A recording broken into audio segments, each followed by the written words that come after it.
whatever need you might have right now, இந்த நேரத்தில் என்ன தேவையோடு நீங்க இருந்தாலும், when you believe in that, நீங்கள் விசுவாசிக்கும் பொழுது He is definitely going to meet your need. நிச்சயமாக உங்களுடைய தேவைகளை அவர் சந்திப்பார்.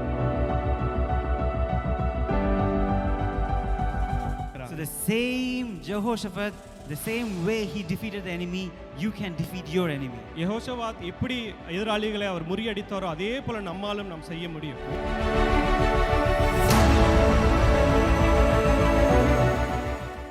How many of you are ready to listen to the word of God? ஆண்டவருடைய வார்த்தை கேட்க எத்தனை பேர் ஆயத்தமா இருக்கிறீங்க? Are you excited? அவளோட இருக்கீங்களா? Do you remember what we learned last week? கடந்த வாரத்தில் என்ன கற்றுக்கொண்டோம் என்று ஞாபகம் இருக்கா? Miracles are easy. அற்புதங்களை எளிதாய் பெறுகிறோம். Seek the miracles. So not only seek the God, seek also His strength. Yeah. ஆண்டவரை மட்டும் நாடுகிறது இல்ல, அற்புதங்களையும் நாம் நாட வேண்டும் என்று Seek the கேட்டோம். miracle then. Miracles are easy. அற்புதங்களை எளிதாய் பெறுகிறோம். Miracles are by resting you get the miracles. அமைதலாய் இருந்து அற்புதங்களை பெற்றுக்கொள்கிறோம். When you believe that miracles are easy, then it will be easy. நம்பும் பொழுது எளிதாய் கிடைக்கும் என்று நம்பும் பொழுது அதை எளிதாய் பெற்றுக்கொள்கிறோம். We know about Joshua and Caleb. They said in their word, we are going to take it this place easily.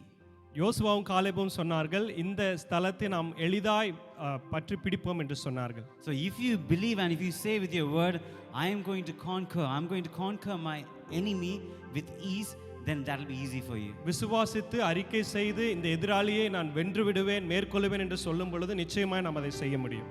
Today we are going to see something related to that. இந்த நேரத்திலும் அதை குறித்ததான காரியத்தில் உங்களிடத்தில் நான் பேச போகிறேன்.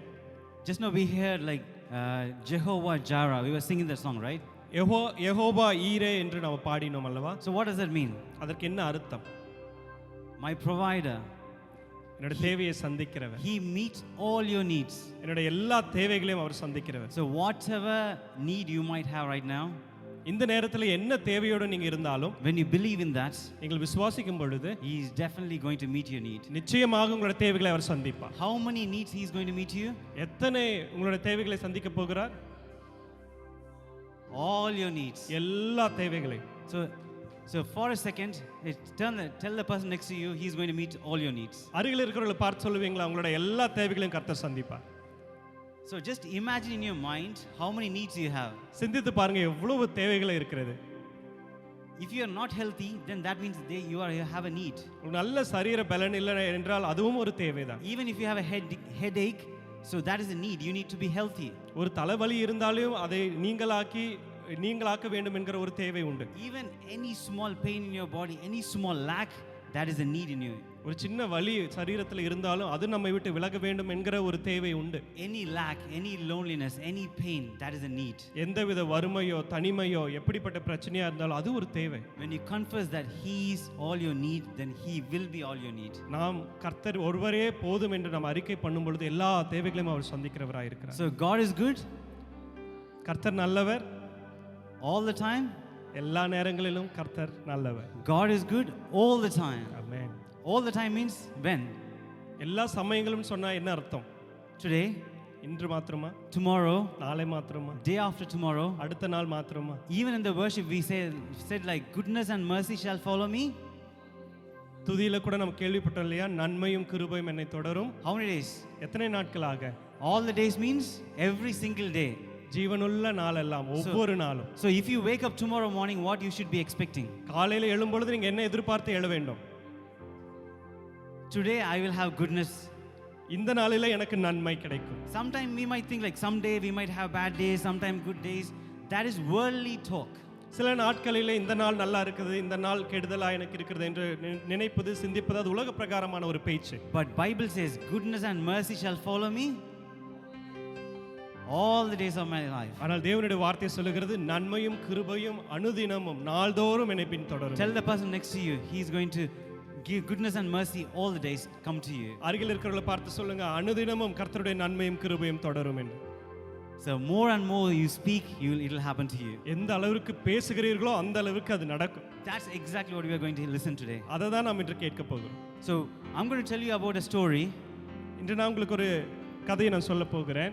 Before that, I want to say about Jeremiah 29:11. அதற்கு முன்பாக எரேமியா 29:11 நாம் வாசிக்க Shall போகிறோம். we all read this verse together? எல்லாரும் சேர்ந்து நாம் வாசிக்கலாமா? I want all you to read together, okay? எல்லாரும் சேர்ந்து வாசிக்க போகிறோம். For I know the plans I have for you, declares the Lord, plans to prosper you and not to harm you, to give you hope and a future. So what plan God has for you now? எப்படிப்பட்ட திட்டங்களை கர்த்தர் நமக்கு வைத்திருக்கிறார்? He has a plan to prosper you, உங்களுக்கு ஒரு நல்ல வாழ்வை தரும்படியாக, not to harm you. உங்களுக்கு கெடுதலை செய்வதற்காக அல்ல. Even if you have a sickness in your body, that's not from God. உங்களிடத்துல சரீர பலவீனம் இருந்தால் அது கர்த்தரிடத்துல இருந்து அல்ல. Even if you pain from, that's not from God. He clearly says here. எந்த வலி வேதனைகளும் இருந்தாலும் அது கர்த்தரிடத்துல இல்ல. The plan He has for you is to prosper you, not to harm you. கர்த்தர் உங்கள் பேரில் வைத்திருக்கிற நினைவுகள் எல்லாம் நன்மைக்கு ஏதுவாக தீமைக்காக அல்ல. Every sickness, sadness, everything is harm. It's from the devil. எல்லா பலவீனமும் எல்லா தொல்லை கஷ்டங்களும் சத்துருவினிடத்தில் இருந்து தான், கர்த்தரிடத்தில் இருந்து அல்ல. The thief come to steal, kill and destroy. திருடனோ திருடவும் கொள்ளையடிக்கவும் அவன் வருகிறான். But Jesus says, I came to give you life, life more abundantly. ஆனால் இயேசு கிறிஸ்து சொல்லியிருக்கிறார், நான் உங்களுக்கு ஜீவனை தரும்படியாக, பரிபூரண ஜீவனை நீங்கள் பெற்றுக்கொள்ளும்படியாக. So in another translation it says life in full. இன்னொரு மொழிபெயர்ப்புல பார்க்கிறோம், அது ஒரு பரிபூரண ஜீவன். What is life in full? பரிபூரண ஜீவன் என்றால் என்ன? What is life in full? பரிபூரண ஜீவன் என்றால் என்ன? Jesus says, like, daily you are living, He don't want to be mediocre. He don't want to have even a single lack in you. ஏதோ ஒரு தாழ்ந்த ஒரு இடத்திலேயோ ஏதோ நடுத்தர வாழ்க்கையில அல்ல, முற்றிலுமான ஒரு ஆசீர்வாதம். That's why He's repeating Himself. I came to give you life, life more abundantly. அதனால தான் ஆண்டவர் சொல்லுகிறான், உங்களுக்கு ஜீவனை தரும்படியாக. அது எப்படிப்பட்ட ஜீவன்? பரிபூரண ஜீவன். So not even one lack He wants to see in you. ஒரு சின்ன காரியங்களில் கூட குறைவை கர்த்தர் உங்களிடத்துல பார்க்க விரும்புகிறது இல்லை. That is the plan God is having for you. அப்படிப்பட்ட திட்டத்தை கர்த்தர் உங்களுக்காக வைத்திருக்கிறார். That's why Jesus came and died for you. அதனால தான் இயேசு கிறிஸ்து வந்து உங்களுக்காக மரித்தார். Jesus did no sin. He knew no sin. In Him is no sin, but He died for you. அவர் பாவம் செய்யவில்லை, அவர் பாவம் அறியாதிருந்தார், பாவத்திற்கு நிகராக இல்லாத தெய்வம், ஆனால் உங்களுக்காக மரித்தார். If you think you have a sickness in your body, that already Jesus took at the cross, then why you should carry? உங்களிடத்தில் இன்று பலவீனம் இருக்குமானால் அதை கர்த்தராகிய இயேசு கிறிஸ்து கல்வாரி சிலுவையில் உங்களுக்காக முற்றிலுமாய் அதை மேற்கொண்டார். நீங்க அதற்காக கவலைப்பட வேண்டும். Then you should ask yourself, then you should speak to that sickness, get away, it doesn't belong to me. நீங்கள் அந்த பலவீனத்தை பார்த்து சொல்ல வேண்டும், என்னை விட்டு அகன்று போ, நீ எனக்கு சொந்தமானவன் இல்லை என்று சொல்லணும். The more we speak, the mountain will move. எந்த அளவுக்கு நாம் பேசுகிறோமோ அந்த அளவுக்கு மலைகள் நம்மை விட்டு விலகி போகும். The more we speak, you will have faith in your heart and definitely you will see the mountain. எந்த அளவிற்கு விசுவாசத்தில் அறிக்கை செய்கிறோமோ அந்த அளவிற்கு மலைகள் நம்மை விட்டு விலகி போகும். So now we are going to hear about a story in Bible. இப்பொழுது வேதத்திலிருந்து ஒரு கதையை நாம் பார்க்க போகிறோம். Anybody know about Jehoshaphat? ஜெகோஷாபாத் பற்றி எத்தனை பேருக்கு தெரியும்? You all know about Jehoshaphat, right? So I'm going to quickly tell you about Jehoshaphat. ஜெகோஷாபாத் பற்றி நான் இன்று உங்களிடத்தில் சொல்ல போகிறேன். So he is a king. அவர் ராஜாவாக இருந்தார். Totally 3 different enemies, types of enemies is coming against him. 3 விதங்களான எதிராளிகள் அவரிடத்தில் மேற்கொள்ளும்படியாக வந்தார்கள். So not one enemy, ஒருத்தர் அல்ல, 3 enemies. 3 விதமான எதிராளிகள். So it's no way that Jehoshaphat can overtake that. எந்த விதங்களிலும் யெகோஷாபாத் அவர்களை முறியடிக்க முடியாது. It's impossible. அது முற்றிலுமாய் முடியாத ஒரு காரியம். Even sometimes we might have some enemies, like not one, you got 3 different enemies in 3 different directions, so you can't even move. சில நேரங்களில் நம்முடைய வாழ்க்கையிலும் அநேக எதிராளிகள் இருக்கிறார்கள், ஒருவர் அல்ல அநேகர், எந்த இடத்திலும் நாம் நகர முடியாத அளவிற்கு. Not one need, you got 3 different needs, every single corner it's crushing you. ஒரு தேவை அல்ல, 3 தேவைகள், அதற்கு மேற்பட்ட தேவைகள் நம்ம இருக்கிறது. And God is giving you a solution here. ஆனால் கர்த்தர் அதற்கு ஒரு விடையை கர்த்தர் தருகிறவராய் இருக்கிறார். Listen this very carefully. நன்றாய் கவனியுங்கள். The story in the Bible is just not for making the Bible thick. It's not given for that. வேதாகமத்தில் இருக்கிற கதைகளை ஏதோ சும்மாவாக அதை வாசிப்பதற்காக அல்ல.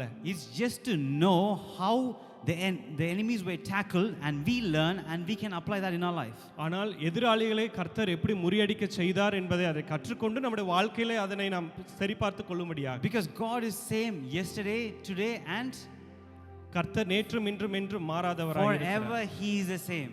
ஒரே போல தெய்வமாய் So இருக்கிறார். the same Jehoshaphat, the same way he defeated the enemy, you can defeat your enemy. யெகோஷாபாத் எப்படி எதிராளிகளை அவர் முறியடித்தாரோ அதே போல நம்மாலும் நாம் செய்ய முடியும். Whatever enemy you can think of, you can defeat that. எப்படிப்பட்ட எதிராளிகளை நாம் இப்ப சிந்தித்துக் கொண்டிருந்தாலும் நிச்சயமாக நாம் அவைகளை மேற்கொள்ள முடியும். So we are going to see how Jehoshaphat defeat the enemy. எப்படி யெகோஷாபாத் அவர்களை முறியடித்தார் என்று நாம் பார்க்க போகிறோம். Okay, 2 Chronicles chapter 20 verse 22. இரண்டு நாளாகமும் 20ஆம் அதிகாரம் 22வது வசனத்தை நாம் வாசிக்க Okay, we are going to read that together, okay? எல்லாரும் சேர்ந்து வாசிக்க போகிறோம். As they began to sing and praise, the Lord set ambushes against the men of Ammon, Moab and Mount Seir, who were invading Judah, and they were defeated. Amen. Amen. They were defeated. அவர்கள் முறியடிக்கப்பட்டார்கள். What a good news. எவ்வளவு ஒரு நல்ல நற்செய்தி இல்லையா? You can defeat your enemies. நீங்க நிச்சயமாக உங்களுடைய எதிராளிகளை நீங்கள் முறியடிக்க முடியும். Because we got an example here. காரணம் இங்க ஒரு எடுத்துக்காட்டு நமக்கு இருக்கிறது. So what did they do? என்ன செய்தார்கள்? They began to sing and praise. என்ன செய்தார்கள்? அவர் துதித்து பாடினார்கள். Because you can't really sing and praise in a normal situation. ஒரு சாதாரண சூழ்நிலையில பாடவோ துதிக்கவோ முடியாது. Only when you really believe God is good, He is able to turn your situation around, you should be able to sing and praise. ஆனால் நிச்சயமாக கர்த்தருடைய சூழ்நிலையை மாற்ற முடியும் என்று நம்பும் பொழுது மாத்திரமே உண்மையாக நம்ம பாடி துதிக்க முடியும். It's only when you trust on Him, you can really, from your heart, you can sing and praise. முற்றிலும் அவரை நம்பும் பொழுது முழு இதயத்தோடு நம்ம அவரை துதிக்க So முடியும். let's imagine, I am Jehoshaphat. நினைத்து பாருங்க, நான் யெகோஷாபாத். I've got different enemies in front of me. எனக்கு முன்பாக அநேக விரோதிகள் இருக்கிறார்கள். So to defeat in a worldly way, how I will think? உலகத்தார் செய்கிறது போல நான் எப்படி அவர்களை மேற்கொள்ள முடியும்? Probably I'll call my friend. என்னோட நண்பர்களை நான் அழைக்க முடியும். I'll make all the instruments or anything to weapons to attack the devil. அநேக ஆயுதங்களை நான் ஆயத்தப்படுத்தி அவைகளை கொண்டு மேற்கொள்ள நான் முயற்சிப்பேன். So that is a normal way. அது சாதாரணமாக நம்ம செய்யக்கூடிய காரியம். But what happened here? ஆனால் இங்க என்ன நடக்கிறது? Normally you will send for a war, you will send strong people in the front. நல்ல பலமுள்ளவர்களை நாம் யுத்தத்திற்கு நாம் அனுப்புகிறோம். But here what was happened here? ஆனால் இங்க என்ன நடக்கிறது? Jehoshaphat took worship leaders and worship singers and singers and musicians, and then Jehoshaphat put all these people in the front. இங்கே யோசபாத் என்ன செய்கிறார்? ஆராதனை வீரர்களை வீராங்கனைகளை முன்பாக நிறுத்தி அவர்களை கொண்டு மேற்கொள்ள அவர் காரியங்களை செய்கிறார். He is just doing the opposite. அவர் ஒரு வேறு விதமாக காரியங்களை செய்கிறார். It's not a worldly way. உலகத்தார் செய்கிறது போல அல்ல. In front of the enemies, you don't want to sing. எதிராளிகளுக்கு முன்பாக பாட நம்ம யாரும் நினைக்க மாட்டோம். When people are crushing you, you don't want to sing. அவர்கள் உங்களை மேற்கொள்ள நினைக்கிற சூழ்நிலைகளை நம்ம பாட விரும்ப மாட்டோம். When people are against you, you don't want to sing. உங்களுக்கு எதிர்த்தவர்கள் வரும் பொழுது பாட மாட்டோம். Because you don't feel like singing. காரணம் பாட நமக்கு தோணாது. But keep your feeling away and trust on Him. அப்படிப்பட்ட எண்ணங்களை எல்லாம் ஒதுக்கி வைத்து முற்றிலுமாய் கர்த்தரை நாம் நோக்கி பார்க்கணும். Sometimes your feeling might deceive you. சில நேரங்களில் நம்மளுடைய எண்ணங்கள் நம்மளை ஏமாற்றுகிறதா இருக்கலாம். But He can't deceive you. ஆனால் முற்றிலுமாக கர்த்தர் அப்படி நம்ம ஏமாற்றுகிறவர் அல்ல. Okay, there's one key thing I want to show you here. ஒரு முக்கியமான காரியத்தை உங்களுக்கு நான் காட்ட விரும்புகிறேன். He just sent the worship singers. ஆராதனை வீரர்களை யோசபாத் அனுப்புகிறார். Not only that, there's the key here. அது மாத்திரமல்ல, இது ஒரு முக்கியமான காரியம் உண்டு. Just listen, this is a very important key that you need to know. இது ஒரு முக்கியமான காரியம், நன்றாக கவனிங்க. Because if you send any singers in the front, எப்படி பாடல் பாடுகிற அந்த வீரர்களை முன்பாக அனுப்பும் பொழுது they will sing any lyrics. அவர்களை எப்படிப்பட்ட வரிகளை வேணா அவர்கள் பாடலாம். They will sing any song. எப்படிப்பட்ட பாடல்களையும் அவர்கள் பாடலாம். Oh, God is angry, God is powerful, God is this, God is that. கர்த்தர் வல்லமையா இருக்கிறார், கர்த்தர் கோபமாக இருக்கிறார், கர்த்தர் இப்படியாய் அப்படியாய் இருக்கிறார் என்று பாடலாம். Jehoshaphat knew this, that they might sing any song. யோசபாத்துக்கு தெரியும் ஏதோ ஒரு பாடல் அவர்கள் பாடக்கூடும் என்று. That's why what Jehoshaphat did, he wrote all the lyrics. ஆனால் அங்க யோசபாத் என்ன செய்கிறார்? அவரே பாடல் வரிகளை அவர் எழுதுகிறார். Do you know what lyrics they sang in the front? அங்க எப்படிப்பட்ட வரிகளை அவர்கள் பாடினார்கள் என்று தெரியுமா? Anyone know what lyrics they sang? The Bible verse which we read today, Psalm 136, whole chapter, it's the lyrics written by Jehoshaphat. அது என்ன வரிகளை அவர்கள் எழுதினார்கள் தெரியுமா? சங்கீதம் 136 என்ன வாசிக்கிறோமோ அத்தனை வரிகளையும் யோசபாத் எழுதினார். And he told the singer, பாடுகிறவர்களுக்கு அவர் சொன்னார், do not sing any other song. மற்ற எந்த பாடலையும் பாட வேண்டாம். I don't want to sing any other lyrics. மற்ற வரிகளை எல்லாம் நீங்க பாட நான் எதிர்பார்க்கிறேன். Because I know you might think about God in a different way. நீங்கள் கர்த்தரை வேறு விதமாக நீங்கள் அறிந்து கொண்டிருக்கலாம். But I want you to sing only this lyrics. ஆனால் நீங்கள் இந்த வரிகளை தான் நீங்க பாட வேண்டும் என்று சொன்னார். Do you want to see the lyrics? பார்க்க வேண்டுமா அந்த வரிகளை? How many of you excited want to see the lyrics? எத்தனை பேர் உற்சாகமா எதிர்பார்க்கறீங்க அதை பார்க்க வேண்டும் என்று? Because that is the lyrics. If you sing, your enemies will be defeated.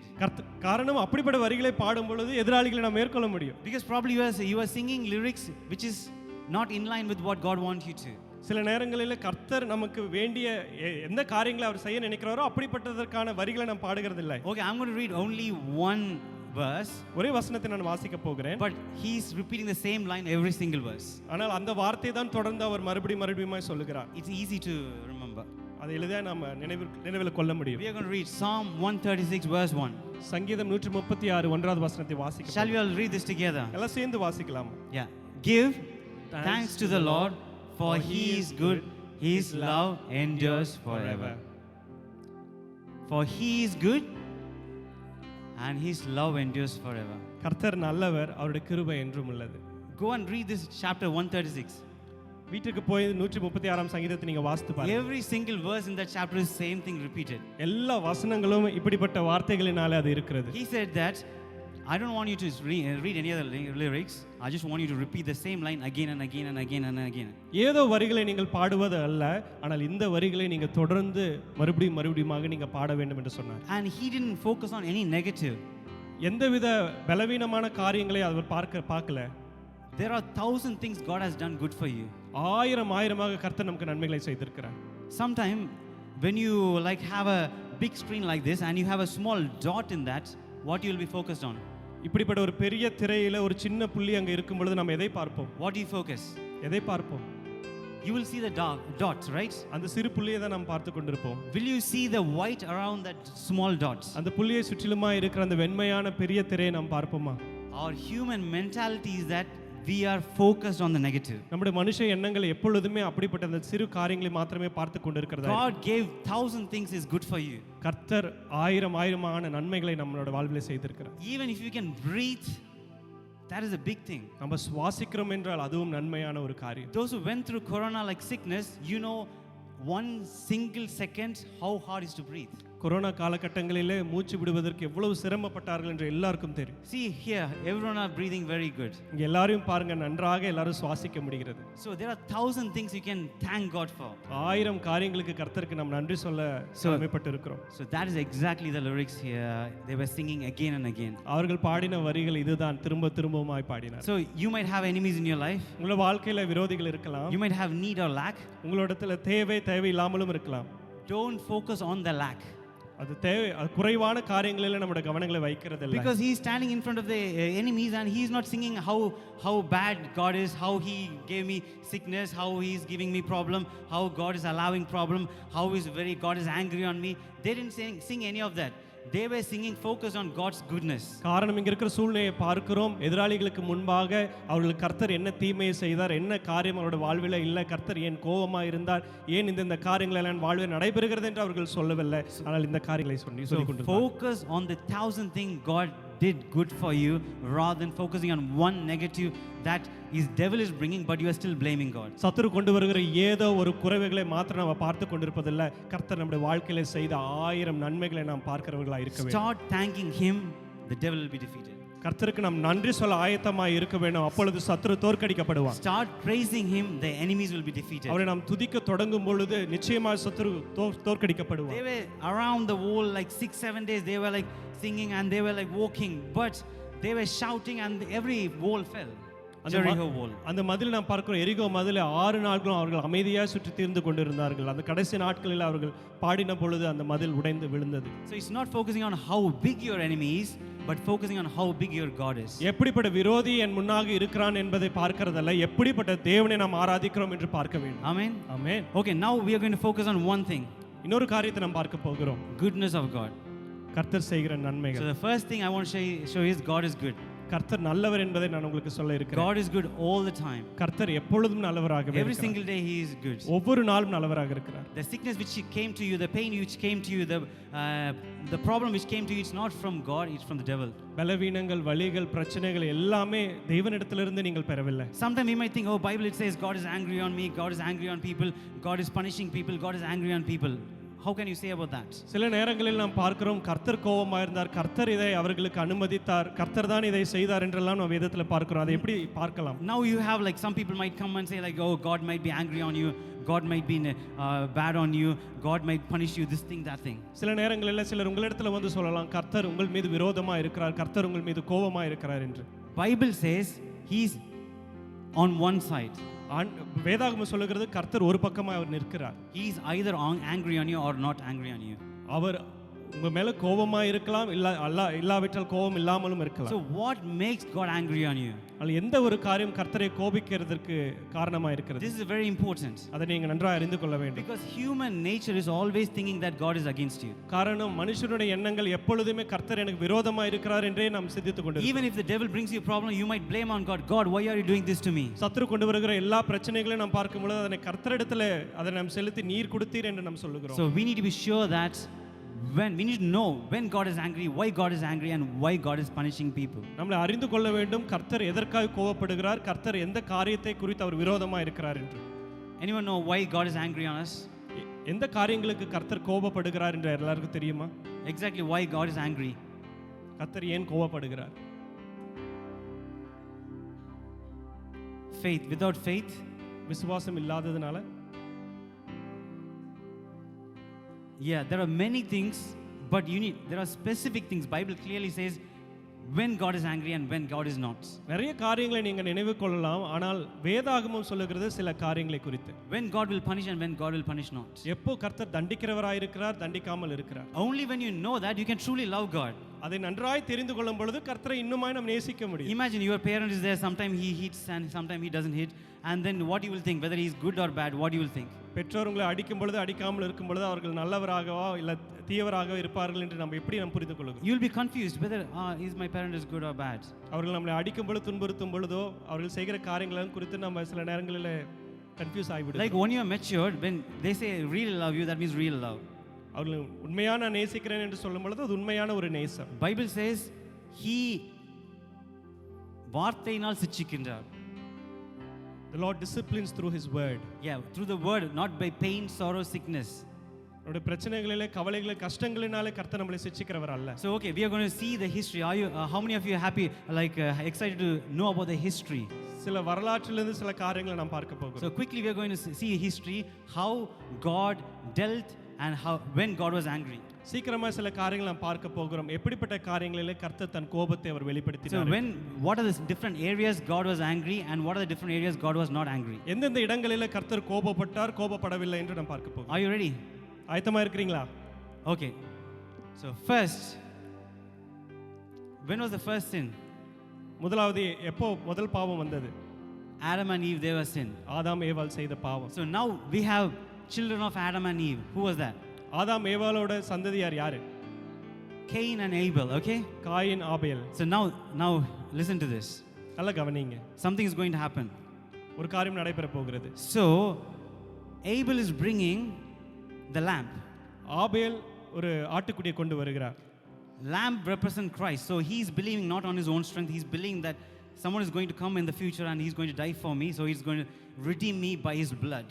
ஆபேல் ஆட்டுக்குட்டியை கொண்டு வருகிறார். எதை குறித்ததானது? இயேசு கிறிஸ்து ஆட்டுக்குட்டியாக இருக்கிறார், அவர் வருவார், எனக்காய் மரிப்பார், பாவத்திலிருந்து என்னை விடுதலையாக்குவார் என்ற ஒரு நம்பிக்கை. And the Cain comes with his own strength, the things what he brought with his own strength. ஆனால் காயின் தன்னுடைய பலத்தை சார்ந்த காரியத்தை அவன் கொண்டு வருகிறான். So God accepted the sacrifice of Abel.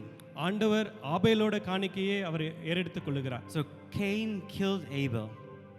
Cain ஆபேலை கொன்று விடுகிறார். So now what happens? என்ன நடக்கிறது?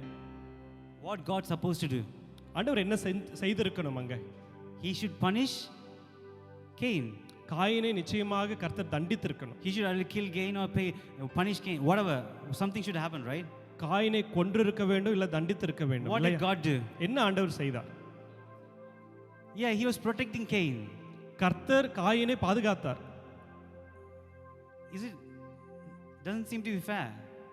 அது சரியாக அது தோன்றுகிறது இல்லை He இல்லையா? just killed Abel and God is protecting Cain. Why?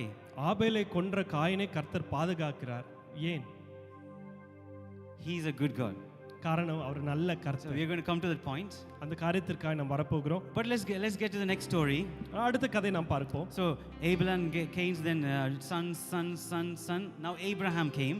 ஆபேல் காயினை தொடர்ந்து அநேக சந்ததிகள் வருகிறது. இப்பொழுது Abraham. So now Abraham was worshipping idols, but still, even though he is not worthy, God took him. Abraham விக்கிரகங்களை அவன் வணங்குகிறான், ஆனாலும் கர்த்தர் அவனை தெரிந்தெடுத்து அழைக்கிறார். Now God told Abraham to leave every family member and come, but he took Lot with him. ஆபிரகாமிடத்தில் கர்த்தர் சொல்லுகிறார், உன்னுடைய குடும்பத்தில் உள்ள எல்லாரையும் நீ விட்டு நான் காமிக்கிற இடத்திற்கு நீ போ என்று. ஆனால் ஆபிரகாம் லோத்துவை அழைத்து செல்கிறான். That time also he was not angry on him. He was like still blessing him. ஆனாலும் அந்த நேரத்தில் கர்த்தர் ஆபிரகாம் மீது கோபப்படவில்லை, ஆசீர்வதிக்க தான் செய்தார். Again God is he met a king at that time. அந்த நேரத்தில் ஆபிரகாம் ஒரு ராஜாவை சந்திக்கிறார். Now for selfish reason, and he actually told that her wife is a sister. அவர் தன்னிச்சையின் காரணமாக தன்னுடைய மனைவியை சகோதரி என்று சொல்லுகிறார். He's telling a lie. அவர் பொய்யை சொல்லுகிறார். Now the problem is with who? இந்த இடத்துல யாருடைய அது தவறு? யார் இடத்துல பிரச்சனை The இருக்கிறது? problem is Abraham. ஆபிரகாம் இடத்துல தான் பிரச்சனை இருக்கு. Now God should punish who? யாரை கர்த்தர் தண்டிக்க வேண்டும்? Abraham. Abraham. But God went and disturbed who? ஆனால் கர்த்தர் போய் யாரை தொந்தரவு செய்கிறார்? God went to the king who took the wife, and God is not letting the king to sleep. அந்த ராஜா சாராளை எடுத்துக்கொண்டு போகிற அந்த ராஜாவுக்கு தூக்கம் இல்லை என்று தான் நாம் வாசிக்கிறோம். So that God told that king, if you touch her, then you are dead. ராஜாவிடத்துல கர்த்தர் சொல்லுகிறார், நீ அவளை தொட்டால் உனக்கு மரணம் நிச்சயம் என்று. Lord should have come to Abraham and warned him, but he is going some other direction. ஆபிரகாமிடத்துல கர்த்தர் ஒரு எச்சரிக்கையை விடுத்திருக்க வேண்டும், ஆனால் கர்த்தர் அதை வேறு விதமாக செய்கிறார். Not one time, second time again he is, after few years again he is telling to another king that wife is a sister, and again the same thing is happening. ஒரு தரம் மாத்திரமல்ல, இரண்டு தரமும் ஆபிரகாம் அதே பொய்யை சொல்லுகிறார், அதே காரியம் நடைபெறுகிறது. God is nothing, doesn't seem to be do anything. ஆனால் கர்த்தர் அங்கே ஏதோ பெரிதாக செய்கிற மாதிரி தெரிகிறது இல்லை. Even after that the king is giving loads of like wealth to Abraham and sending it off. ஆனாலும் அந்த கதைகளை நாம் பார்க்கிறோம், அந்த ராஜா ஆபிரகாமுக்கு அநேக செல்வ செழிப்புகளை கொடுத்து அவனை அனுப்பி விடுகிறார். What is this God? ஏன் எப்படிப்பட்ட தேவனா இருக்கிறார்? Even Sarah, Abraham's wife, சாராளை நாம் பார்க்கிறோம் அப்படியா? the angel came and said, did you laugh? The angel is coming and asking Sarah, did you laugh? She is saying no. தேவதூதன் சாராளை பார்த்து கேட்கிறார், நீ ஏன் நகைத்தாயே என்று கேட்கிறார். அவள் இல்லை என்று சொல்லுகிறார். In front of God, in front of angel, she is saying a lie. தேவனுக்கு முன்பாக அந்த தேவதூதர்களுக்கு முன்பாக அவள் பொய்யை பேசுகிறார். But the angel didn't do anything. ஆனால் அந்த சமயத்தில் அவர்கள் ஒன்றுமே செய்கிறதில்லை. What happened to God? ஆண்டவருக்கு என்ன நடந்து கொண்டிருக்கு? Next, what's Abraham's son? Who is Abraham's son? அடுத்து ஆபிரகாமுடைய குமாரன் யார்? அவர் Isaac. Isaac. The same thing repeats again. அதே காரியம் நடைபெறுகிறது. He is again telling that my wife is a sister. அதே காரியத்தை நாம் பார்க்க, என்னுடைய மனைவி சகோதரி என்று அவர் சொல்லுகிறார். And again we didn't see God as angry on Isaac. ஆனா அதே இடத்துல பார்க்கிறோம் கர்த்தர் ஈசாக்கு மேல கோபப்படுகிறது. Then Isaac's son Jacob come. யாக்கோபு அடுத்து வருகிறார். Now Jacob is deceiving his own brother. தன்னுடைய சொந்த சகோதரரை அவன் ஏமாற்றுகிறான். Now after deceiving, what God did? ஏமாற்றுகிறதுக்கு பின்பாக என்ன நடந்தது? கர்த்தர் என்ன செய்தார்? God coming and blessing Jacob. கர்த்தர் வந்து யாக்கோபை ஆசீர்வதிக்கிறார். What God is this? எப்படிப்பட்ட ஆண்டவர் இவர்? He's not even looking at anything. எதையும் அவர் பார்க்கிற தெய்வமாய் தெரியல. So why God is like this? ஏன் கர்த்தர் இப்படியா இருக்கிறார்? Why God is not actually punishing them or killing them or angry on them? ஏன் கர்த்தர் அவர்களை தண்டிக்கிறதில்லை, கோபப்படுகிறதில்லை, அவர்களை அழிக்கிறதில்லை? So we need to see who is God is and what is his purpose and what is nature. இந்த தேவன் யார், இவருடைய சுய ரூபம் எப்படிப்பட்டது, எப்படிப்பட்ட தன்மையை கொண்டு இருக்கிறார் என்று பார்க்க போகிறோம். Isaiah 28:21 says God, the angry is not God's own nature. ஏசாயா 28:21ல பார்க்கிறோம், கோபப்படுகிறதான ஒரு குணாதிசயம் கர்த்தரிடத்துல இல்ல. It's a strange behavior of God. It's there, but it's a strange behavior. It's only for the enemies. அது இருக்கிறது, ஆனால் அது தேவனுடைய பிள்ளைகளுக்கு இல்ல, அது விரோதிகளுக்கு, எதிராளிகளுக்கு. Not for his own children. தன்னுடைய சொந்த பிள்ளைகளுக்காக அல்ல அது. So let's read another verse. இன்னொரு வசனத்தை வாசிக்கலாம். Why God is not punishing them and why what happened to them? ஏன் கர்த்தர் சிட்சிக்கிறது இல்ல, என்ன கர்த்தர் செய்கிறார்? Let's read this together, okay? எல்லாம் சேர்ந்து வாசிக்கலாம். We need to know why God is angry, not angry on those people. ஏன் கர்த்தர் அவர்களிடத்துல கோபப்படுகிறது இல்லை என்று பார்க்கிறோம். Okay, let's read. The goodness of God leads you to repentance. So what will make a person repent? எந்த ஒரு காரியம் ஒருவனை மனம் திரும்ப வைக்கிறது? Either the punishment of God leads you to repentance. கர்த்தருடைய சிட்சையா ஒருவனை மனம் திரும்புகிறதற்கு நேராய் திருப்புகிறது? Is the goodness of God leads you to repentance. கர்த்தருடைய நன்மையே ஒருவனை மனம் திரும்ப செய்கிறது. So he was trying to show goodness and correct them. ஒவ்வொரு சூழ்நிலையும் கர்த்தர் தன்னுடைய நன்மையான காரியங்களை காண்பித்து அவனை திருத்துகிறதற்காக கர்த்தர் பார்க்கிறார். So we can never see his own children that God was angry on them. தன்னுடைய சொந்த பிள்ளைகளின் மீது கர்த்தர் கோபப்பட்டது இல்லை. But wait, he is going to be angry on them soon. I'm going to show you. ஆனாலும் கர்த்தர் அவர்கள் மீது கோபத்தை அவர்கள் வெளிப்படுத்துகிறார். அந்த காரியத்தை நான் காண்பிக்க We need போகிறேன். to know at what situation he is going to be angry. எப்படிப்பட்ட சூழ்நிலையில அப்படிப்பட்ட கோபத்தை கர்த்தர் வெளிப்படுத்தினார் என்று பார்க்க போகிறோம். Okay, Jeremiah 31:3. We are going to read again. எரேமியா 31:3 நாம் வாசிக்க Okay, போகிறோம். I want to hear you all you loud, okay? எல்லாரும் சேர்ந்து சத்தமாய் வாசிக்க போகிறோம். Loud and clear. சத்தமாக தெளிவாய் வாசிக்க போகிறோம். The Lord appeared to us in the past saying, I have loved you with an everlasting love. I have drawn you with unfailing kindness. So he has everlasting love. கர்த்தர் நம்முடைய அநாதி அந்த காருண்யத்தினால நம்மை நேசிக்கிறார். Everlasting love. என்றென்றும் உள்ள அந்த ஒரு அன்பினால Everlasting means lost forever. எல்லா சூழ்நிலையிலும் நம்ம இது அன்பு வைக்கிற தெய்வமா இருக்கிறார். If it stops tomorrow because of you, that is not everlasting in the first place. நாளைய தினத்திலே அந்த அன்பு தணிந்து போகிறது, அது என்றென்றும் உள்ள சதா காலங்களிலும் உள்ள அன்பு அல்ல. You can define a word everlasting only if it lasts forever. சதா காலங்களிலும் என்று நாம் சொல்லும் பொழுது எப்பொழுதும் இருக்கிற அன்பை தான் நாம் சொல்ல முடியும். Despite who you are and how you are. நீங்கள் எப்படிப்பட்டவர்களாய் இருந்தும் எப்படிப்பட்ட காரியங்களை செய்திருந்தாலும். See how God is drawing people to him. எப்படி கர்த்தர் தம்முடைய பிள்ளைகளை தம்மிடமாய் அவர் இழுத்துக் கொள்கிறார் என்று He is பாருங்கள். drawing with unfailing kindness, not with punishment. அவருடைய முற்றிலுமான ஒரு இரக்கங்களினாலே அவர்களை அவர் தம் பக்கமாய் இழுத்துக் கொள்கிறார். So that is the nature. Now you know what's the nature of God? இதுல தெரிகிறதா கர்த்தருடைய சுபாவம் எப்படிப்பட்டது என்று? We know God is love now. கர்த்தர் அன்பாய் இருக்கிறார் என்று தெரிகிறோம். So what is the first thing which we saw? God is? முதலாவது காரியம் கர்த்தர்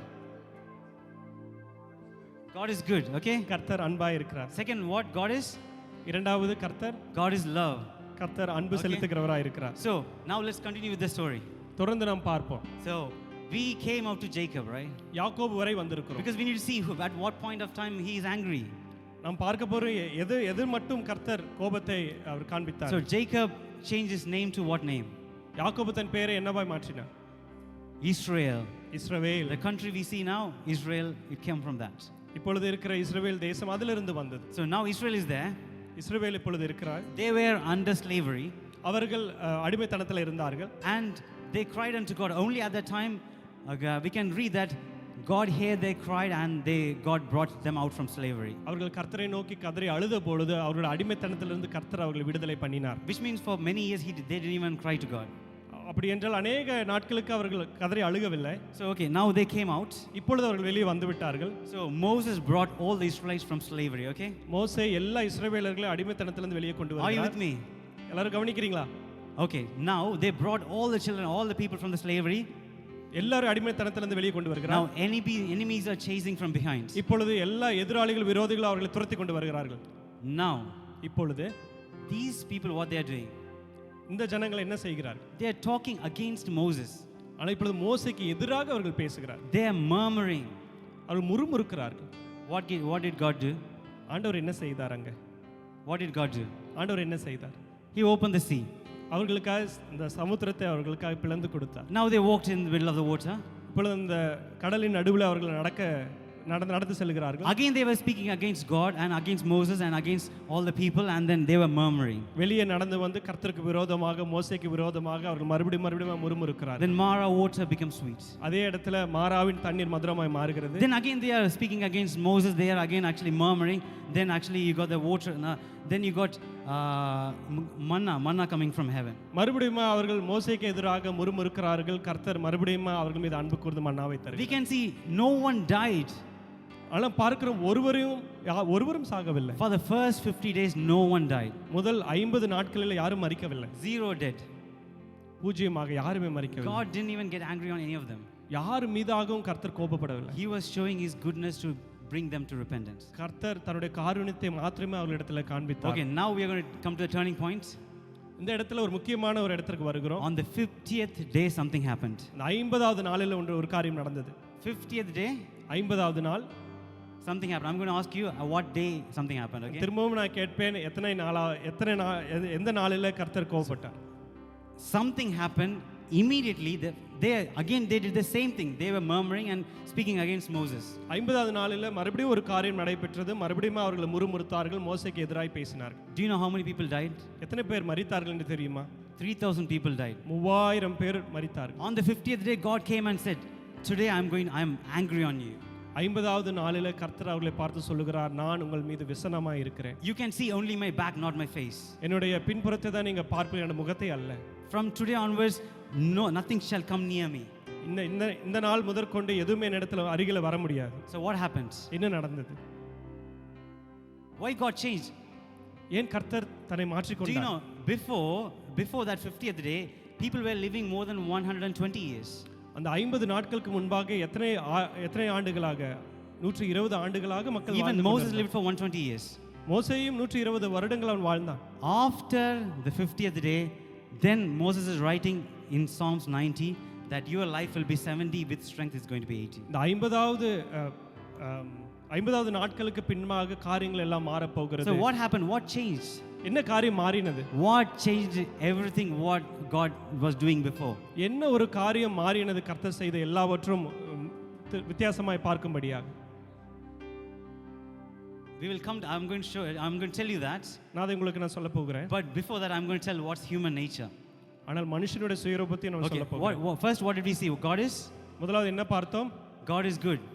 கர்த்தர் நல்லவர். Next, God is love. கர்த்தர் அன்பாய் இருக்கிறார். Third, he will, by his goodness, he will lead us to repentance. That is the number 3. Okay? அவருடைய அன்பினாலே மனம் திரும்புதலுக்கு நம்மை நேராக அவர் அழைத்து Okay, செல்கிறார். now we need to know why human, like why people are like that. ஏன் மனுஷர்கள் எல்லாம் இப்படி இருக்கிறார்கள் என்று நாம் பார்க்க போகிறோம். Okay, Romans 3:10 says that there is no one righteous, not even one. ரோமர் 3:10 சொல்லுகிறது, ஒருவனும் நீதிமான் இல்லை, ஒருவனாகிலும் இல்லை என்று. There was no one righteous. யாருமே நீதிமான் இல்லை. Because if God is going to deal with you based on your sins, you are done. பாவத்திற்கு தக்கதாக கர்த்தர் உங்களிடத்தில் அவர் செய்வார் என்றால் நீங்கள் மரித்து போய்விடுவீர்கள். You are empty. You are gone. நீங்கள் முற்றிலும் ஒன்றுமே இல்லாமல் போய்விடுவீர்கள். Okay, so James 2:10 says, whoever shall keep the whole law and yet stumble in one point, he is guilty of all. யாக்கோபு 2:10 சொல்லுகிறது, எல்லா நியாயப்பிரமாணத்தையும் அவன் கைக்கொண்டு ஒரு காரியத்தில் அவன் முற்றிலுமாய் நியாயம் தீர்க்கும் படுகிறான் என்று. Okay, so even if you fall in one point, he is guilty of all. எல்லா நியாயப்பிரமாணத்தையும் கைக்கொண்டு ஒரு இடத்துல அவன் தவறிவிட்டாலும் அவன் முற்றிலுமாய் பாவம் செய்தவன் என்று தீர்க்கப்படுகிறான். There are 600 plus laws in Bible. 600க்கு மேலான கட்டளைகள் பைபிளில் உண்டு. Even if you fail on one, it's like you might say I didn't kill anyone. ஒரு தவறை நீங்கள் இழைத்திருக்கலாம், நான் யாரையும் நான் கொல்லவில்லை என்று சொல்லலாம். But if you fear, because Bible says fear is a sin, because fear comes when you don't have faith in God. பயத்தையும் பாவத்திற்கு நிகராக வேதாகமம் ஒப்பிடுகிறது. காரணம், பயத்தினாலே பாவத்தை நாம் செய்கிறோம். Anything without unbelief is a sin. விசுவாசம் இல்லாமல் செய்கிற எந்த ஒரு காரியமும் பாவமே. So even if you fail on one, it's like doing all sins. ஒரு காரியத்திலே நாம் தவறு போகும் பொழுது நாம் பாவத்தை செய்கிறோம். So if a sinner goes to hell, he'll be like, I didn't do anything wrong, I didn't kill anyone.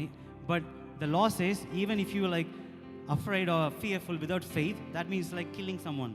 நரகத்திற்கு செல்லுகிறவன் சொல்லலாம், நான் எந்த பாவத்தையும் செய்யவில்லை, ஆனால் கர்த்தர் சொல்கிறார், நீ ஒரு பாவத்தை செய்தாலும் நீ மரணத்திற்கு உரியவன். Same punishment. அதேதான், எல்லாருக்கும் ஒரே போல தண்டனை. If only good people can go to heaven, no one can go to heaven. நல்லவர்கள் மாத்திரம் தான் பரலோகத்திற்கு போக வேண்டும் என்றால் யாருமே போக முடியாது. That's why Jesus has to come. அதனால தான் இயேசு கிறிஸ்து பூமிக்கு வர வேண்டியதா இருந்தது. But we're going to tell about Jesus soon, but now we're going to come in the 50th day. சீக்கிரமா மறுபடியும் அதற்கு வரப்போகிறேன். அந்த 50வது நாளை பற்றி நாம் பார்ப்போம். How many of you want to know what happened to the 50th day? 50வது நாளில் என்ன நடந்தது என்று எத்தனை பேர் கேட்க விரும்புறீங்க? How many? Why God suddenly changed his perspective? எப்படி கர்த்தர் தன்னை அந்த 50வது நாளில் மாற்றிக் கொண்டார்? On the 50th day is called the day of Pentecost. அந்த 50வது நாள் தான் பெந்தகோஸ்து நாள் என்று அழைக்கப்படுகிறது. On that day, அந்த நாளிலே people knew that, okay, up until now, God, you are leading me not because I am good, but because you are good. இதுவரையிலும் என்னை நீங்க தான் என்னை நடத்துனீங்க, காரணம் நான் நல்லவனா இருக்கிறபடினால அல்ல, நீர் நல்லவரா இருக்கிறபடினால. You protected me not because I am good, but because of you good. நான் நல்லவரா இருக்கிறபடினால அல்ல, நீர் நல்லவரா இருக்கிறபடினால நீர் என்னை காத்துக்கொண்டீர். Up until now you protected me not because I am good, but you are good. நீர் என்னை காத்துக்கொண்டீர் என்னுடைய நன்மையினாலே அல்ல, நீர் நல்லவரா இருப்பதினால. But at the foot of Mount Sinai, what the people said? ஆனால் சீனாய் மலையின் அடிவாரத்தில் அந்த மக்கள் என்ன செய்தார்கள்? whatever you say, we will do. நீங்கள் என்ன சொல்லுகிறீரோ அதையெல்லாம் நான் செய்வோம் என்று சொன்னார்கள். You can, from today onwards, you can base my blessing not because of your goodness, base my blessing based on my goodness. அவர்கள் அந்த பேச்சை முற்றிலுமாய் மாற்றினார்கள். என்னுடைய நன்மையினால, உம்முடைய நன்மையினால அல்ல, என்னுடைய கிரியையினாலே. So God gave the law. அந்த நேரத்தில் கர்த்தர் நியாயப்பிரமாணத்தை கொடுத்தார். The day the law, what does the law mean? நியாயப்பிரமாணம் என்றால் என்ன? God bless me based on my obedience, not because of your goodness. கர்த்தாவே, என்னுடைய கீழ்ப்படிதற்கு தக்கதான விதங்களிலே நீங்க என்னை ஆசீர்வதிங்க, உம்முடைய கிருபையினால அல்ல. God give me health based on my obedience, not because of how good you are. என்னுடைய கீழ்ப்படிதனாலே இந்த காரியத்தை எனக்கு தாங்க, அது உம்முடைய நன்மையினாலே அல்ல. Lord bless me not because of how good you are, how loving you are. God is love. God is not because of that. Based on my deeds you bless me. நீர் என்னவா இருக்கிறீரோ அது போல நீங்க என்னை ஆசீர்வதிக்கிறது இல்ல, நான் என்னுடைய கிரியைக்கு தக்கதாக நான் என்ன செய்கிறேனோ அதன்படி நீர் என்னை ஆசீர்வதியும் என்று. That's what the law says, 10 commandments. அதுதான் நியாயப்பிரமாணம் சொல்லுகிறது. You, when you do that, you blessed. When you fail, you are cursed. நீ அந்த நியாயப்பிரமாணத்தின்படி செய்யும் பொழுது நீ ஆசீர்வதிக்கப்படுவாய், அதன்படி செய்யாமல் போகும் பொழுது நீ சபிக்கப்படுவாய். But Bible says there is no one righteous. No one can keep all the 10 and live.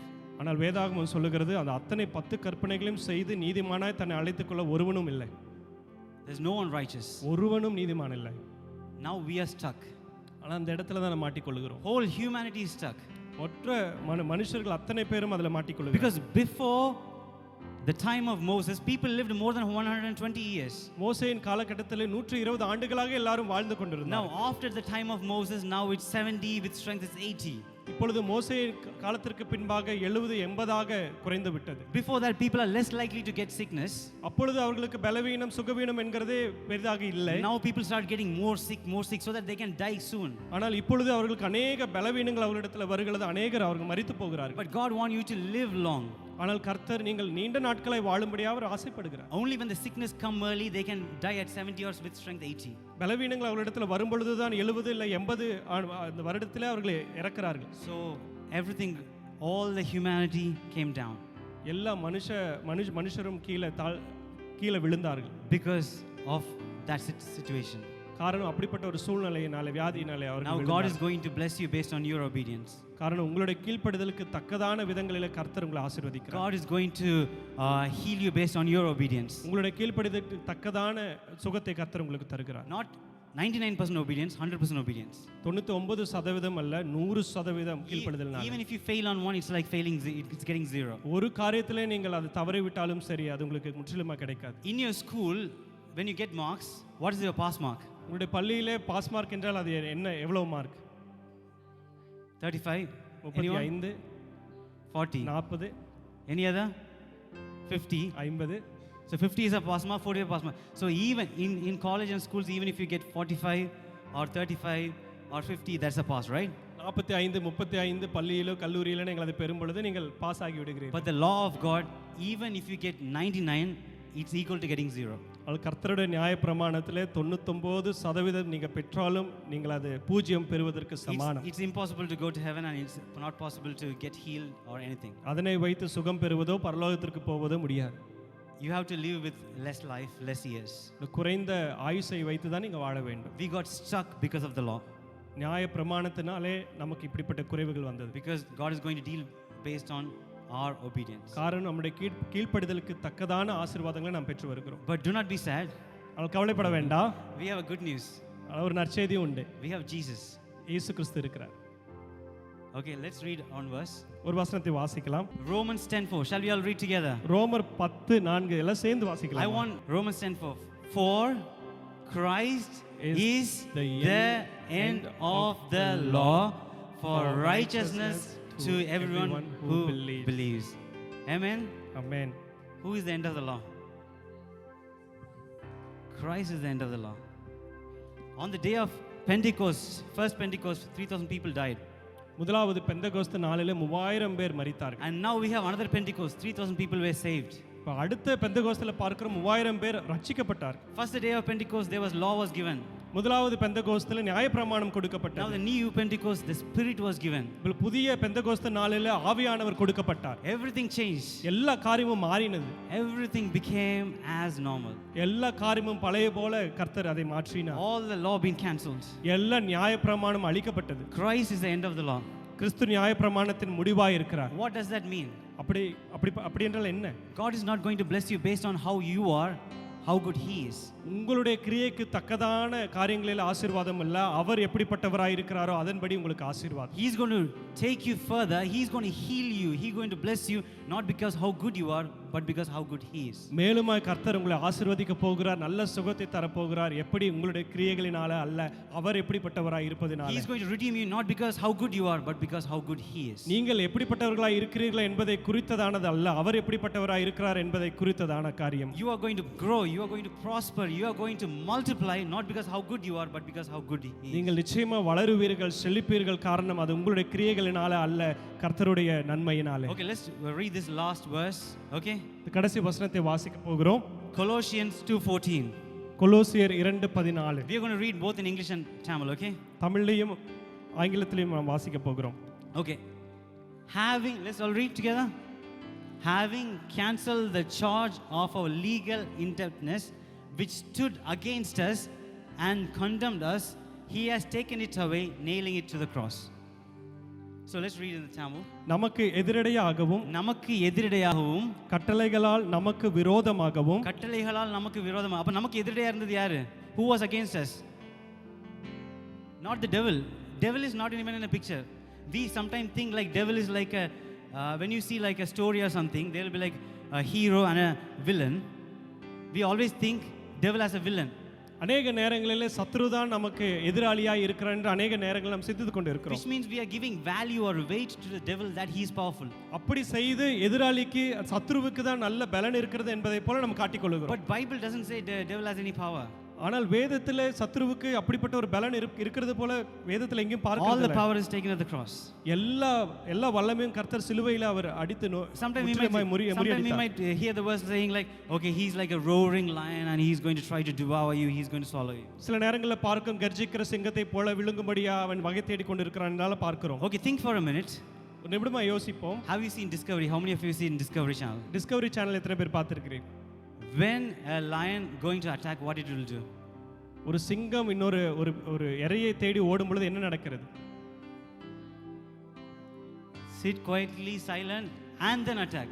அமைதலா ஒரு இடத்துல பதுங்கி இருந்து பின்பாக அதை போய் அடித்து கொள்ளுகிறது. What's happening here? என்ன நடக்கிறது? Okay, let's read. In the Tamil it says, யாரை விழுங்கலாமோ? Whom can he swallow? யாரை விழுங்கலாமோ என்று அவன் பார்க்கிறான். Will the lion swallow? It will bite, right? சிங்கம் கடிக்கதான் செய்யுமே தவிர அதை விழுங்கிறது இல்லை. Which means like it's not actually real lion. The real lion is the Lion of Judah, that is Jesus Christ. அப்படி என்றால் அது உண்மையான ஒரு சிங்கம் அல்ல. நமக்கு சிங்கம் யூதாவின் சிங்கம் ராஜாவாய் இருக்கிறார். He is having a power but he doesn't have any power. இந்த எதிராளிக்கு ஏதோ பலம் உள்ளது போல அது காண்பிக்கிறதுனால அவனுக்கு பலன் இல்லை. Only the snake will swallow. ஆனால் சர்ப்பம் மாத்திரமே ஒருவரை முழுங்க முடியும்.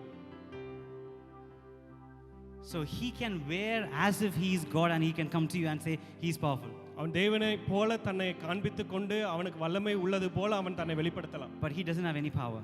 ஆனால் அவனுக்கு எந்த வல்லமையும் கிடையாது. The real Lion of Judah is Jesus Christ. ஆனால் யூதாவின் ராஜசிங்கம் யார்? இயேசு கிறிஸ்து மாத்திரமே. He is a deceiver. சத்ரு அவன் நம்மை ஏமாற்றுகிறவனாய் இருக்கிறான். Which means if he comes like a lion, he's like a lion, not a lion. அவன் சிங்கத்தை போல தான் இருக்கிறான், அவன் சிங்கம் அல்ல. He's acting as if he's a lion but he's not lion. அவன் சிங்கத்தை போல அவனை நடித்துக் கொள்கிறான் தவிர அவன் சிங்கமே அல்ல. Probably he's a snake. ஆனால் அவன் சர்ப்பமாய் இருக்கிறான். Because snake only can swallow.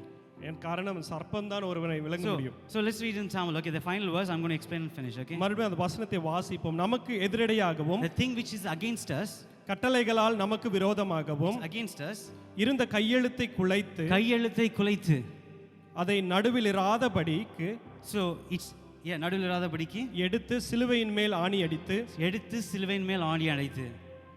So the handwritings of requirements was in between us and God. That is the only thing separated us from God. நமக்கும் தேவனுக்கும் இடையிலாக அந்த பிரிவினையை உண்டாக்கின அந்த கையெழுத்தை கர்த்தர் குலைத்து போட்டார். Devil can never be in between us and God because He's not as powerful as that. நமக்கும் தேவனுக்கும் நடுவாக சத்ருவானவன் அவ்வளவு பலமுள்ளவனாக அவன் இருக்க முடியாது. மரணமே உன் கூர் அங்கே, பாதாளமே உன் ஜெயம் அங்கே. மரணத்தின் கூர் பாவம், பாவத்தின் பலம் நியாயப்பிரமாணம். Wages of sin is death and the strength of sin is the law. பாவத்தின் பலம் என்ன? அது நியாயப்பிரமாணம். Bible says the root is the law. It's the law only brings sin and the sin brings death. நியாயப்பிரமாணம் தான் பாவத்தை பிறப்பிக்கிறது, அந்த பாவம் தான் மரணத்தையும் So கொடுக்கிறது. you take out law, you believe that God is good, God is love, and by His goodness He is going to change you. That is the root. When you put that root, the sin will go away, then you will bear fruit for Him. ஆண்டவர் நல்லவராக நாம் அவரை விசுவாசிக்கும் பொழுது நம்மளுடைய கிரியையினால அல்ல, அவருடைய நன்மையினால நம்மை அவர் ஆசீர்வதிக்கிறார் என்று நினைக்கும் பொழுது இந்த பாவத்தை விட்டு நாம் வெளியே வர முடியும். Now this is happy news, right? இது ஒரு சந்தோஷமான நற்செய்தி இல்லையா? We were trapped, now we are out. முற்றிலுமா நாம் அகப்பட்டு இருந்தோம், இப்பொழுது கர்த்தர் விடுதலை But தந்திருக்கிறார். the sad thing is that we still believe in the same mentality. ஒரு சோகமான காரியம் என்றால் அந்த பழைய காரியத்தை குறித்து தான் இன்று நாள் வரையும் நாம் நம்பிக் We கொண்டிருக்கிறோம். still believe, we compare our life with the people of the world. If they are sick, we think, okay, we're supposed to get sick and we are getting sick. உலகத்தாரை போல நாம் சிந்தித்துக் கொண்டிருக்கிறோம். அந்த பலவீனம் அவர்களை போல எப்படி பலவீனம் வருகிறதோ அதே போல தான் எனக்கும் பலவீனம் வருகிறது என்று நாம் நினைத்துக் கொள்கிறோம். So compare how you were before when God was formed. முன்பாக கர்த்தரை நீங்கள் அறியாத பொழுது எப்படி இருந்தீர்கள் என்று நீங்கள் நினைத்து பார்க்கணும். When Adam and Eve was created, there was no sickness, there is no sorrow, no cry, no pain, no death. இந்த ஆதி காலத்தில் ஆதாம் ஏவாளுக்கு எந்த பாவமும் கிடையாது, எந்த மரணமோ துக்கமோ வியாதியோ கிடையாது. That's the plan of God. But everything came down, but now Jesus has redeemed you from everything. அதுதான் கர்த்தருடைய சித்தமாக இருந்தது. பாவம் எல்லா காரியங்களும் குலைத்து போட்டதனால் இயேசு கிறிஸ்து வந்து மறுபடியுமாய் ஒரு எல்லா காரியத்தையும் சரி செய்கிறார். Now you are going to be blessed, you are going to be healed, you are going to be anointed. Whatever you ask and think and imagine, He is going to give you, not because of who you are, how good you are, but because of how good He is. இன்னைக்கு நினைத்து பார்க்கிறதற்கு மேலாக கர்த்தர் எப்படிப்பட்டவராய் இருக்கிறார் என்பதற்கு தகுந்தாற் போல கர்த்தர் நம்மை ஆசீர்வதிக்கிற தெய்வமாய் இருக்கிறார். You are going to get healed and everything what you ask, God is going to grant you, not because how good you are, but because of how good He is. உங்களுடைய நன்மையினாலே இல்ல, கர்த்தர் எப்படிப்பட்டவராய் இருப்பதினாலே, அப்படிப்பட்டவராய் கர்த்தர் ஆசீர்வாதத்தை தருகிறபடினாலே எல்லா வியாதி உங்கள் மத்தியிலிருந்து அவர் விலக்கி போடுவார். People are going to repent not because of punishment fear, but because of how good He is. When people truly taste the love of God, they are going to repent. கர்த்தருடைய நன்மையை எண்ணி அநேக மக்கள் மனம் திரும்புவார்கள். The goodness of God leads us to repentance. கர்த்தருடைய நன்மையே நம்மை முற்றிலுமா மனம் திரும்புதலுக்கு நேராக அழைத்து செல்கிறது. Shall we all pray for a minute? கண்களை மூடலாமா? Dear Jesus, அன்புள்ள ஆண்டவரே, this is a good time, Lord. இது நல்ல நேரம். I believe that all the people who are seated here, you are going to bless them, Lord. இங்க இருக்கிற ஒவ்வொருவரையும் கர்த்தர் நீங்க ஆசீர்வதிக்க போறீங்க ஆண்டவரே. Because I believe they are going to receive this gospel and they are going to be well able. இந்த நற்செய்தியை முற்றிலுமா அவர்கள் ஏற்றுக்கொண்டு நல்ல ஆசீர்வாதத்தோடு வாழ போகிறார்கள். They are going to conquer, they are going to take, they are going to go places, Lord. ஆண்டவரே, அநேக இடங்களுக்கு அவர்கள் மேற்கொண்டு அவர்கள் ஆசீர்வாதமா இருக்க போகிறார்கள். They are going to defeat all the enemies, they are going to defeat all the sickness, all the pain, all the sorrow. எல்லா சத்துருவின் காரியங்களை, எல்லா பலவீனங்களை, எல்லா சஞ்சலங்களையும் உங்களுடைய பிள்ளைகள் மேற்கொள்ள போகிறார்கள். Because they knew that they are cleansed by the blood of Jesus Christ. காரணம் உம்முடைய இரத்தத்தினாலே அவர்கள் கழுவப்பட்டிருக்கிறார்கள் என்று அவர்கள் விசுவாசிக்கிறார்கள். As you said in Romans 5:19, we are becoming righteous by your obedience but not by our obedience. ரோமர் 5:19 நாம் வாசிக்கிறது போல, ஆண்டவரே, எங்களுடைய கிரியையினால அல்ல, எங்களுடைய கீழ்ப்படிதனால அல்ல, உம்முடைய நன்மையினாலே நாங்கள் ஆசீர்வாதங்களை பெற்றுக்கொள்கிறோம். You are Jehovah Jireh. You are going to fulfill all the people who are seated here their needs, Lord. Jehovah ஈரேவா இருக்கிறீர், எங்களுடைய எல்லா தேவைகளையும் நீர் பார்த்துக் கொள்கிறவராய் You இருக்கிறீர். are a good God. We are going to sing for you. We are going to praise for you in the midst of our enemies. எங்களுடைய கஷ்டங்களின் மத்தியிலே, எங்களுடைய எதிராளிகளின் நடுவில் ஆண்டவரே, நாங்கள் உம்மை துதித்து நாங்கள் பாடுகிறவர்கள் நாம் இருக்கிறோம். So whoever seated here, when they sing and praise that God is good, He who love endures forever, let them be redeemed, Lord. கர்த்தர் நல்லவர், அவருடைய கிருபை என்றும் உள்ளது என்று பாடுகிற ஒவ்வொருவரும் கர்த்தர் மீட்டுக் கொள்ளுவீராக. I know that everyone believe in their heart that you are good. கர்த்தாவே, நீர் நல்லவர் என்று எல்லாரும் தங்களுடைய இருதயத்தில் விசுவாசித்திருக்கிறார்கள் என்று விசுவாசிக்கிறேன். Even in their heart they have started singing that you are good and your mercy endureth forever. இப்பொழுது தங்களுடைய இருதயத்தில் கர்த்தர் நல்லவர், அவருடைய கிருபை என்றும் உள்ளது என்று பாடிக்கொள்ள தொடங்கி விட்டார்கள். So I speak prosperity, I speak health, I speak growth in their life, Lord. நல்ல சரீர பலனையும் வளர்ச்சியும் செழிப்பையும் நான் இயேசுவின் நாமத்தில் பேசுகிறேன். Whatever need they have, let that be fulfilled in Jesus' name. எப்படிப்பட்ட தேவைகளோடு இருந்தாலும் இயேசு கிறிஸ்துவின் பெயரில் அவைகள் யாவும் சந்திக்கப்படுவதாக. Whatever kind of enemy, even the doctor might let people down, but you are going to heal them, Lord. எப்படிப்பட்ட காரியங்கள்னாலே இவர்களை மனமடிவாக்கினாலும் கர்த்தாவே, கர்த்தர் நீர் இவர்களுக்கு தேவையான சுகத்தை நீங்க தரப்போறீங்க. You helped Jehoshaphat, who is against 3 different enemies. You helped them. Similarly, you are going to redeem and help all the people who are seated here. யோசபாத்திற்கு முன்பாக வந்த 3 எதிராளிகளை எப்படி அவன் முறியடித்தானோ அதே போல உம்முடைய பிள்ளைகளுக்கு முன்பாக இருக்கிற எல்லா தடைகளையும் முறியடிக்க நீர் வல்லவராய் இருக்கிறீர். Let them come here and testify that you are good and your mercy endureth forever. உம்முடைய ஆலயத்திற்கு வந்து கர்த்தர் நல்லவராக இருந்தார், அவருடைய கிருபை என்றுமுள்ளதாய் இருந்தது என்று அவர்கள் சாட்சி சொல்வார்களா? Let their life be transformed in Jesus' name. அவர்களுடைய வாழ்க்கை முற்றிலுமாய் இயேசு நாமத்தில் முற்றிலுமாய் ஒரு செழிப்பாய் மாறுவதாக. In your hand I commit, Lord. உம்முடைய கரத்தில் ஒப்புவிக்கிறேன். In Jesus' name I pray. இயேசுவின் நாமத்தில் ஜெபிக்கிறேன். Amen. ஆமென்.